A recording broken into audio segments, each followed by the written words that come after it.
అందరికీ హాయ్ అండి. ఇంట్లో ఏం కూరగాయలు లేనప్పుడు ఇలా సింపుల్గా కొత్తిమీర రైస్ చేశారంటే టేస్ట్ బాగుంటుంది. చాలా త్వరగా ప్రిపేర్ చేసుకోవచ్చు. పుదీనా ఒక కట్ట కొత్తిమీర వేసుకొని మెత్తగా పేస్ట్ లాగా మిక్సీ పట్టుకోవాలి. కొత్తిమీర రైస్ నెయ్యి వేసుకొని చేసుకుంటే టేస్ట్ చాలా బాగుంటుంది. స్టవ్ మీద కుక్కర్ పెట్టుకొని 1 టేబుల్ స్పూన్ల నెయ్యి అలాగే 2 టేబుల్ స్పూన్ల ఆయిల్ వేసుకొని కొంచెం వేడెక్కిన తర్వాత ఒక బిర్యానీ ఆకు కొంచెం దాల్చిన చెక్క వేసుకోవాలి. ఇప్పుడు ఒక 10 జీడిపప్పులు వేసుకొని దూరగా వేగనివ్వాలి. కొత్తిమీర రైస్లో బఠానీలు బంగాళదుంప వేసుకున్నా కూడా టేస్ట్ చాలా బాగుంటుంది. చూడండి, ఇలా ఫ్రై అయిన తర్వాత ఒక సన్నగా కట్ చేసుకున్న ఉల్లిపాయ వేసుకొని బాగా ఫ్రై చేసుకోవాలి. ఇప్పుడు ఒక 4 పచ్చిమిర్చి ఇలా కట్ చేసుకొని వేసుకోవాలి. మీరు బాగా స్పైసీ కావాలంటే ఎక్కువ పచ్చిమిర్చి వేసుకోండి. మా బాబు స్పైసీగా తినడు కాబట్టి ఇక్కడ 4 పచ్చిమిర్చి వేస్తున్నాను.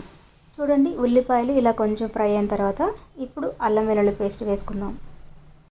1 స్పూన్ అల్లం వెల్లుల్లి పేస్ట్ వేసుకొని పచ్చివాసన పోయే వరకు వేయించుకోవాలి.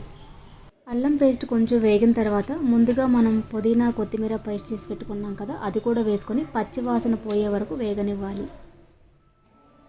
మనం ఎప్పుడు కూడా స్టీల్ కుక్కర్లో చేసేటప్పుడు బిర్యానీ కానీ టమాటా రైస్ కానీ ఇలా పేస్ట్లు వేసినప్పుడు సిమ్లో పెట్టుకొని వేయించుకోవాలి, లేదంటే అడుగంటుకుంటుంది. అల్యూమినియం కుక్కర్లో చేసుకొని తింటే క్యాన్సర్స్ వస్తుందంటున్నారు. అందుకే నేను రీసెంట్గా 2 కుక్కర్లు కొన్నాను. ఒకటి 3 లీటర్స్, ఇంకోటి 5.5 లీటర్స్ది. ప్రెస్టేజ్ తీసుకుందాం అనుకున్నాను, అందులో చాలా కాస్ట్ ఎక్కువగా ఉంది. బటర్ఫ్లై తీసుకున్న కుక్కర్ కూడా చాలా బాగుంది, అలాగే కాస్ట్ కూడా చాలా రీజనబుల్గా అనిపించింది. ఇందులో ఆఫర్స్ కూడా ఉన్నాయి. ఇక్కడ నేను రెగ్యులర్గా తినే రైస్తోనే చేస్తున్నాను. మీరు కావాలంటే బాస్మతి రైస్తో అయినా చేసుకోవచ్చు. ఇప్పుడు కడిగిన బియ్యం వేసుకొని ఇలా నీట్గా కలిపిన తర్వాత గ్లాసు బియ్యానికి వచ్చేసి 2 గ్లాసులు వాటర్ పోసుకోవాలి. నేను ఈ గ్లాస్తో 1.5 గ్లాస్ రైస్ తీసుకున్నాను. 3 గ్లాస్ వాటర్ పోసుకోవాలి.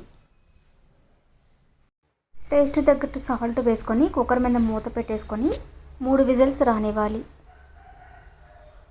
3 విజిల్స్ వచ్చాయి. ఇలా ప్రెజర్ పోయిన తర్వాత ఇలా మూత తీసుకొని చూస్తే ఎంతో టేస్టీగా ఉండి కొత్తిమీర రైస్ రెడీ. కొత్తిమీర రైసు ఇలా ఏమీ లేకుండా కూడా తినచ్చు, లేదంటే గుత్తి వంకాయ కర్రీ చేసుకొని తిన్నా కూడా చాలా బాగుంటుంది. వేడి కొత్తిమీర రైస్ మీద కొంచెం నెయ్యి వేసుకొని తిన్నా కూడా చాలా బాగుంటుంది. ఇంతలోకి పెరుగు చట్నీ చేసుకొని తింటే ఇంకా బాగుంటుంది. ఈ వీడియో కనుక నచ్చినట్టయితే లైక్ చేయండి, షేర్ చేయండి. ప్లీజ్ సబ్స్క్రైబ్ చేసుకోవడం మర్చిపోవద్దు.